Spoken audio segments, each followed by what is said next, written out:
Hi everyone, hope you're having a blessed day. I want to speak today about King Solomon. Many of us know that King Solomon was one of the wisest and wealthiest kings, if not ever, in the history of our time. And he was praised as being somebody that had incredible intellect and wisdom. People flew from all over the world just to witness his intelligence and to witness his wisdom and to see how he would lead his people. No one went without a certain level of abundance in his kingdom. Everyone was fed well, everyone had their own homes and prosperity, and his kingdom flourished like no other kingdom in the history of human civilization.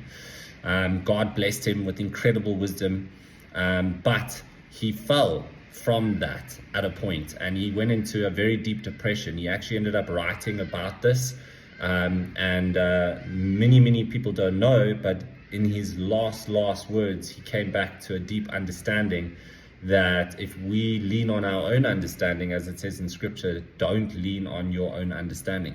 But many of us make the mistake of thinking that wisdom is our own wisdom.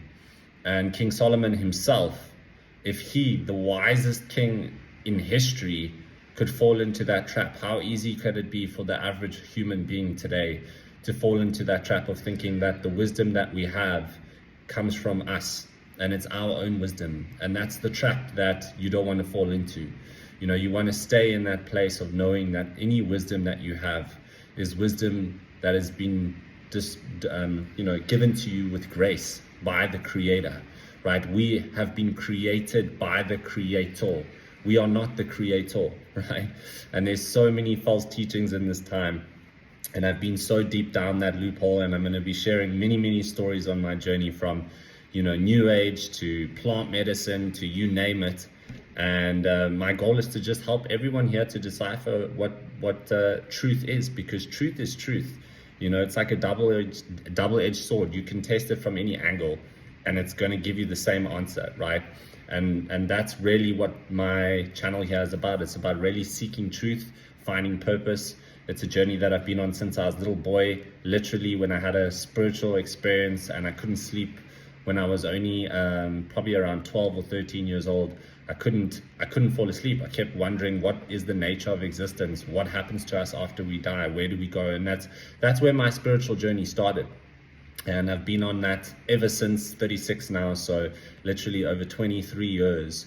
Everything from meditation to, as I said, plant medicine to researching all the different philosophies, scriptures, religions, and having some very personal encounters specifically with Christ. And I'm going to be speaking about different stories in scripture, not only in scripture, but also personal experiences on my journey with you, and hopefully helping us all come closer to understanding and discerning truth and purpose in our own lives. So the first one I wanted to speak about today is the story of King Solomon. Many of us know King Solomon was a really wealthy king. Not only a wealthy king, but the wisest king in history. In fact, many people considered King Solomon to be not only the wisest king in history, but the wealthiest king that ever lived, right? There was no one ever who managed to run a kingdom like King Solomon did. Not a single person in his kingdom went without food in abundance. They owned homes, they were well fed, they drank, to their heart's content. Everyone was really just in living their best life. I've taken a couple notes here. And what's fascinating is King Solomon went into a depression towards the end of his life.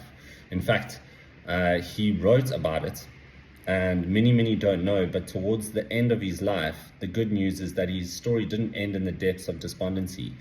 He eventually returned to life's most important virtue, which is the fear of the Lord. And it's something that he begins writing 7 times in one form or another. And he says, "Remember your Creator," were his final words.